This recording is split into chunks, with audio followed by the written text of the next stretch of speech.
Welcome back to Child of Light. Alright, so let's keep exploring the plane. Alright then. That's a rock with a face. Yeah. Yeah, they actually use rock monsters.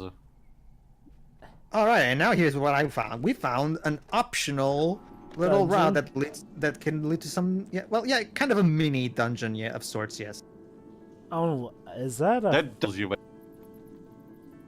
It's a fire spirit. It was a fire spirit. Sorry. Yeah.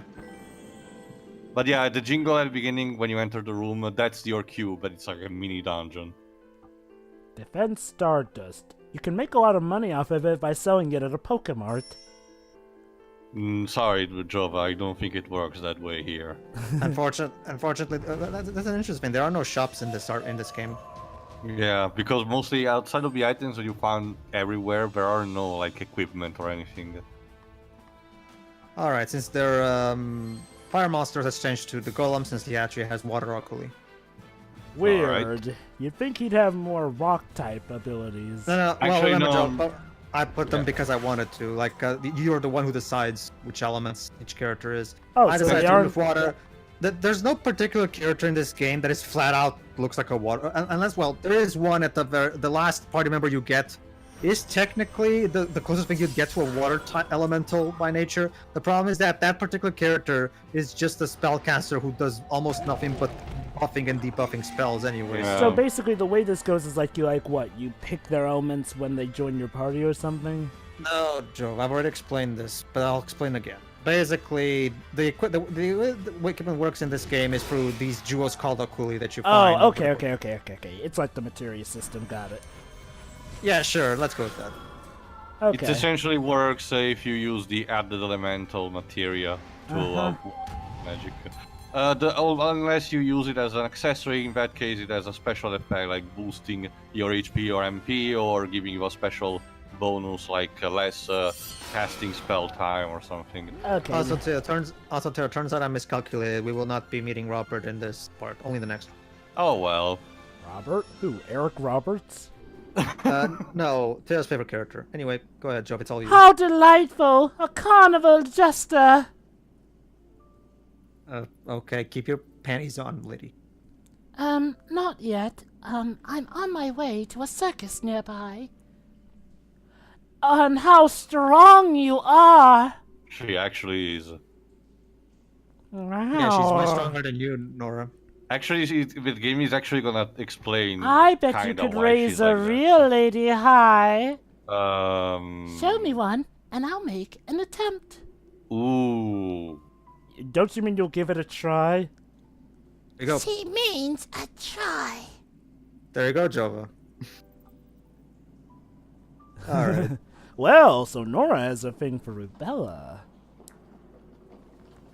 Which is kind of interesting.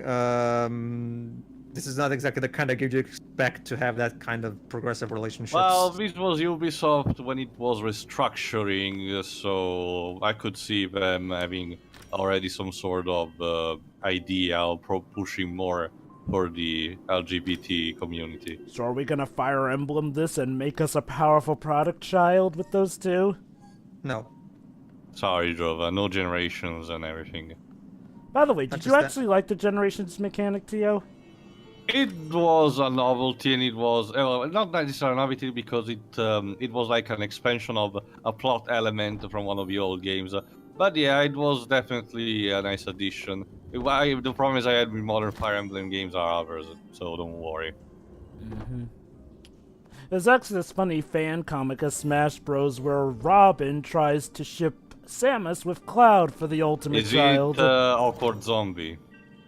I forget if it was Awkward Zombie. Awkward Zombie, the authoress, she's a girl, of Awkward Zombie loves to do a lot of Fire Emblem and Smash Bros. I wonder if she has a thing out for Roy, though, because he tends to be a butt monkey in a lot of her comics. You know what I'm really curious about, Theo? Yes. What? How exactly is the writer going to handle interactions between Noctis and Lightning? Well, if the first cutscene of the CDNT is anything to go by, Noctis is kind of more like a comic relief due to his inexperience and everything, while Lightning is being stuck in her Lightning Returns mood. She's just Oh, wait. So they're gonna give her Context, Joe, because you probably haven't seen it. They showcased, by the time we're recording, they showcased the first, one of the first cutscenes that happens in the story mode of the CNT. And essentially it works like this. Noctis is chilling out on, well, it's not seen, but it's clearly the regalia, while hearing something, probably some My Chemical Romance ripoff, and suddenly he's literally teleported. Like, he lands on his ass in the middle of the desert of the new HQ era of the Battle of the Gods. Oh, snap. Understandably, he's confused as fuck, so he starts calling out for his friends, Ignis and Gladio. Strange enough, he doesn't mention Prompto, but yeah, it was implied. But the first thing he sees is one of the mannequins, you know, the things from the 2 previous games. And obviously he thinks an enemy is about to attack, but the said mannequin is destroyed by lightning, which due to an element that some characters are taken by the end of their journey from the original world, lightning in the story mode is with their lightning returns garb, you know, the weird shit with the sunglasses, although she doesn't have the sunglasses here. And so she essentially treats everything, you know, like it's normal. But obviously Noctis is really confused because he's new to this. So essentially, when the Warrior Light shows up and both of them tells Noctis, you'll just learn to it. You just get used to it. The Joven too. Yeah. Jova? Oh, Oh, how my. fantastical! A golem! Yes, Jova, go on. Oh, I guess he's behind. Around, Man of Rock, bring us to the nearest town. What does that even mean? Oh, he's I'm burned. only a rock. You'll have to walk. Double rhyme. Well, that was it. Oh well. Alright. This is a booster. Oh right, the Magic Stardust. And 2 revive. Yeah, the good thing about the dungeons in this game is that even the mini dungeons, you get always something that's useful. So they're worth your time wasting. Mm-hmm. Go. Alright. Let's... Okay. Yeah. And after that, we'll do a heal all. If I recall, the end of the skill tree is always like 3 skill points. Mm-hmm. Some of the later ones are 2 skill points, but the last one is always 3. Yeah. The hardest one to develop is Aurora. Aurora requires a shit ton of XP to reach level 99. Yeah. Well, due to how good she is, the chances are you're probably gonna still, you know, grind easily with her. Although this is one of those cases where it's an absurdly level cap, because even in New Game Plus, once again, leveling up in this game is very useful due to how your stat boost actually matters when you level up. So, essentially, even at not necessarily high levels, you can go for high harder challenges. Yep. If I recall, the thing of this dungeon was that you were supposed to reach the door before the time ran out. No. You're thinking of another dungeon. Alright. Most of them involves these kind of puzzles, though. Yeah. Hold on, Pedro, you forgot. Yeah, I'd always double check and everything. Not just that, but I think I haven't gotten over the... Yeah, there you go. There we go. The door is open now. Which in turn leads to... Oh! Another block puzzle. There you go. There are some areas with Ignico. If I recall correctly, in the Wii U version, you can use the gamepad to, you know, reveal these things without necessarily using Nicholas. I haven't played the Wii U version, so I wouldn't... I only played this game on the PS3 and PS. Mm-hmm. Although, yeah, these games should also get ported on the Switch eventually. You'll be a bit hard. Might as yeah, well. Well, yeah, it will be. Yeah, since the Switch doesn't have touch controls, unless you're playing handheld mode. It's probably gonna be kind of like Well, yeah, I guess you'll have to. I guess handheld mode would be the ideal way of playing Child of Light on the Switch. Although I still prefer using the PS4. I can just. It's the comfortability of the DualShock 4 Plus, a touchpad for moving it. It's just better for me. That way. Best There of we both go. worlds. Also, apparently, this was literally a gold mine. It was. This isn't even the best treasure room. We'll get a better treasure room in the next part anyway. Alright, let's see what's... And A treasure chest. more treasures, yay. Tumbled emerald. And a Nicholas treasure. A lol elixir. I never use these elixirs, but the way Me like... neither. Again, it's connected more in the sense that I practically never use items. Thanks to use both a combination of using Niklu, switching party members, and using healing abilities.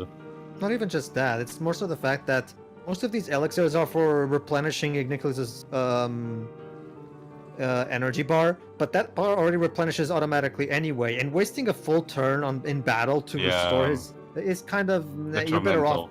You're better off just waiting and everything. Not to mention considering it's it's very easy to replenish his bar whenever one of the flowers rejuvenates. So it's just the elixirs in general are. I mean, if this game had shots, I would just sell all my elixirs. Well, it doesn't even have a currency now that I think about it. No, it doesn't. No, but that's what I'm saying. If it did, I would definitely sell all my elixirs. Good, because money would have been. This also makes me appreciate more the side quest of the bonus where you need actually when the mouse actually asks you turn this apple into gold. The one side quest that I will also do is the one that gives a little bit more background on what Igniculus is and stuff. Okay. But aside from that, most of the side quests I find. Them Well, to be yeah, serviceable. good thing. For a second, I thought you actually wanted to do the one of the when you need to catch the flying pig. No, thank you. Yeah, that one was extremely annoying. Hello there. Who is that on the? Come here, little bat or bond or whatever. Hey. Oh, squirrels. Oh, there you go, Jova. Go ahead. Just in time. Madame Capilli, pardon me. Hello. So there you go. A pirate Capilli apparently ran away from the Capilli village for some reason. More like she reminds me of your stereotypical gypsy fortune teller. True, but she's definitely a Capilli from her look. Yeah. And a pirate Route- too. She's A got the route, eyepatch. a route to the elevated temple we see. Jova, just because someone is an eyepatch doesn't mean he's a pirate. I mean, Azuka in the third Evangelion movie can tell that. Big Boss is not a pirate. And Undine's not a pirate. Although her theme does sound a bit piratical. Alright. Oh, reminds me, Shiro's still burbed. Yeah. Alright. Go ahead. Don't you mind me? I ain't like them towny Capilli. I'm badass and She's whatever. a strong, independent Capilli. Don't trust 'em. I'm not some mint freak. Her first name is Strong, her second name is Woman. Did you ever ask yourself, why does it taste cold? I'm sure that doesn't mean anything at all. Because you tell haven't. I have my theories. What's the point of this dialogue? As you can see, Shiro, there's a door right in front of us. I would like to open this door for you, but I'm aware of gender biases. So what should we do? Open the door because it's common politeness. No, It doesn't Shiro, matter who remember, opens the door, someone has to open the door. remember, Shiro, gender bias. I don't even. PC principle joke. Anyway, moving on. I appreciate the warning, but I really should get going. Okay. Wait! I see. You carry oculi. I'll give you a series. Oh, I don't- thank you. That reminds me, Taylor. Do they You ever want actually to pronounce the protect word in the yourself. game? Is it oculi, like Jova just said? Or is it Never actually mentioned. Remember, the only voice acting is in the narration. Yeah. Here's a tip I- they don't give now. You can combine oculi to make more powerful ones. We appreciate that, lady, but we kinda knew that ever since we were introduced, so we're a bit late to the part. You go figure out how. I already knew you you knew that, obviously. What I wanted for you to figure out how it is what it is. You can also assign oculi to those you trust. It's not just- Yeah. basically we just take 2 pieces of jewel and then we mush them together, and that makes a bigger one. Wait, Not you just mean cheap, Pedro. putting... They're magical jewels. Wait, putting 2 gems together to fuse them? That sounds Yes. ridiculous. I don't like that way you're staring. And that's it. She gave us 6 rough sapphires. Gee, thank you, lady. Well, she does seem to be a bit less... That's where they're hiding. Well, she does seem to be, less airheaded than a lot of the Capilli do. Yeah, that's probably why she left. She didn't get along with the others. Mm-hmm. So, is that all we'll see of her? Yes. Well, she's a minor character. Yeah. I just hope she's fine. Oh, fire spider. Yes. Okay. For a moment I thought that was a campfire. Alright, you handle the fire spider, I'll handle the rock. We don't want any rock-on-rock violence. Yeah, normal spider. Here's Hello? light ray. Can you hear me? Nowhere near it. Yeah, we can hear we you. can hear you. Oh, sorry. My bad. The light ray is nowhere near as visually interesting to look at in motion as the starlight attack. But anyway. Yeah, it's just a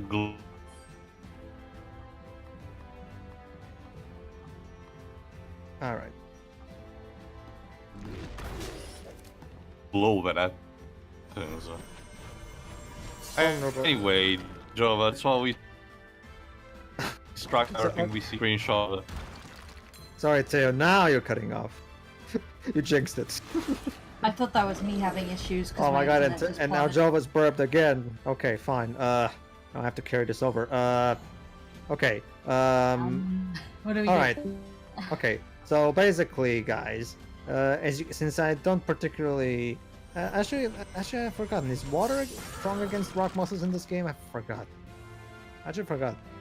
I don't think we mentioned that one. No. Don't worry. It's okay. He's dead now.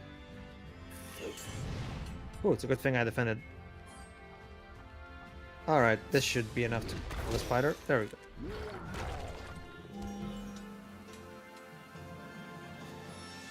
Level up.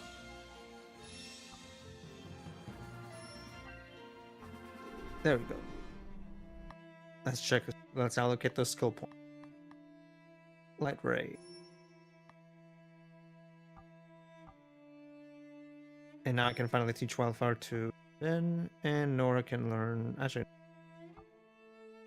And that's a.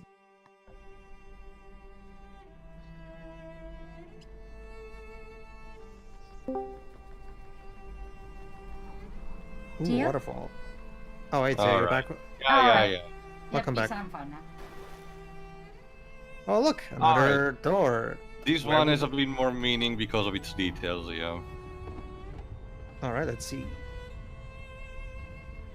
Oh, no shortcut. And which, thanks to my suggestion on the SSMB, but you should definitely check out Made in Abyss. Also, Beatrice, calm down on the violence, gal. She loves just to use them. Also, yeah, the gimmick of this special dungeon is lava rising and falling constantly. You just need to know where to fly into these safe pockets. Yeah. The name of the game today, folks, is Bad Timing on part of people who need my attention. So, what'd I miss? Nothing. We were just doing a fight. We A just new beat the dungeon, fire yeah. spider. And now we're fighting. Now we're in a lava dungeon. Oh shit. The Yaragon lava flows. No, please. Keep that thing away from here. Remember, our ore is pure. Only cuddles. Yeah, true. You need to protect that smile. True.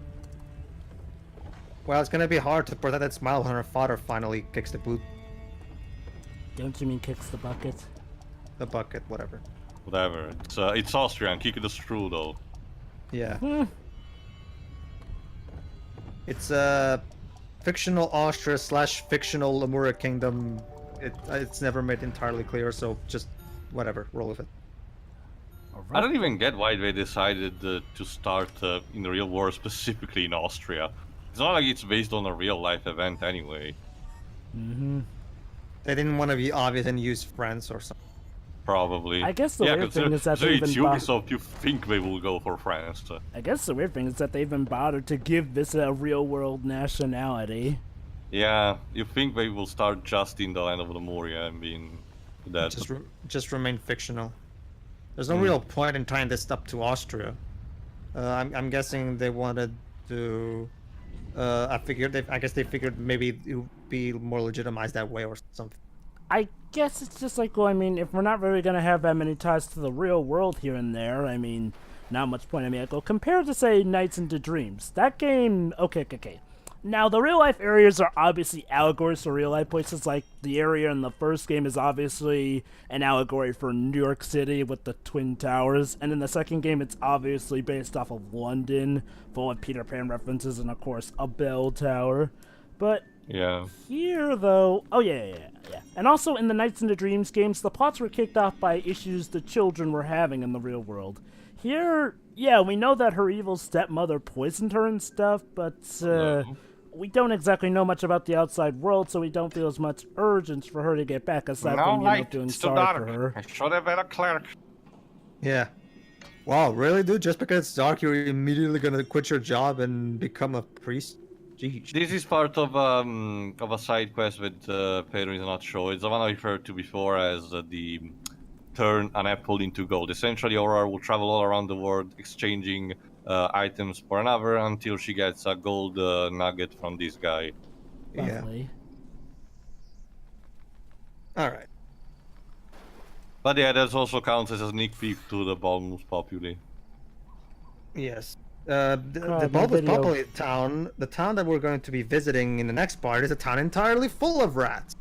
Basically, Yes. for the sake of next part, you'll be Robert, of course. I'll be Margaret, and Jova can be the mayor or king or whatever he is. Nice. Sure. Anyway, my video buffered a bit. I'm at 22, oh, 1, 2, 20 3. Pause there. and tell us the time. I'm at 22:10. Just Almost wait a bit. there. All right, and click. All right. Another interesting touch, I don't know if Pedro is going to show it, is that in that town you have two instrumental versions of the theme. One standard, but if you get close to a specific mouse that is playing the violin actually gets added to the theme. It's very charming. Aww. Mm-hmm.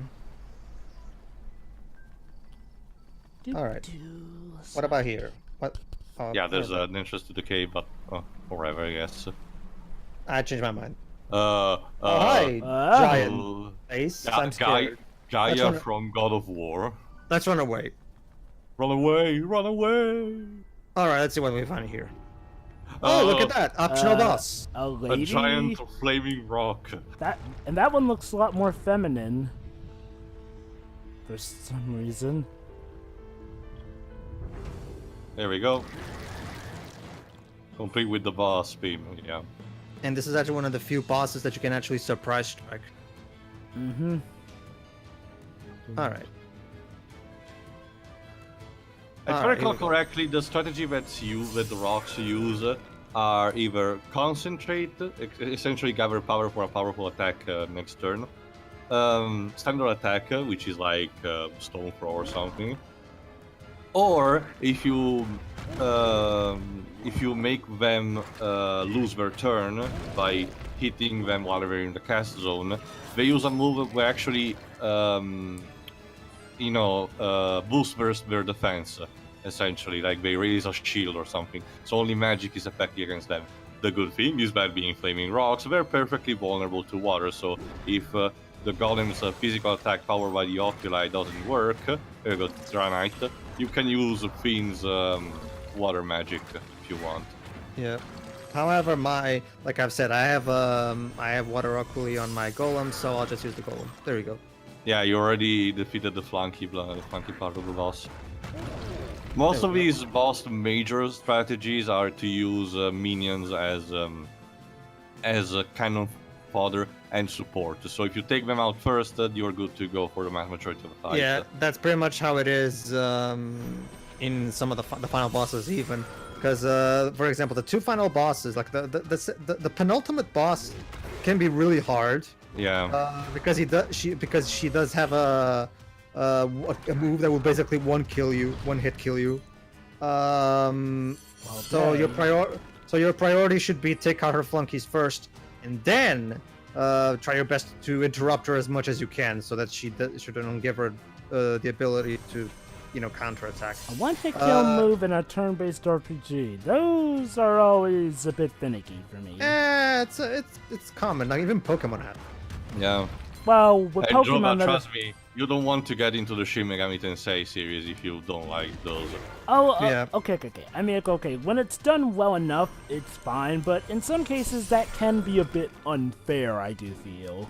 Especially if it's random. Ultimately depends on the situation. Well, I can at the very least tell you, with this particular game, it's very easy to heal up and on damage. Like, to give you an idea, the heal spells that Rubella has, Rubella can pretty much heal your entire HP in just one spell. Even if you're KO'd?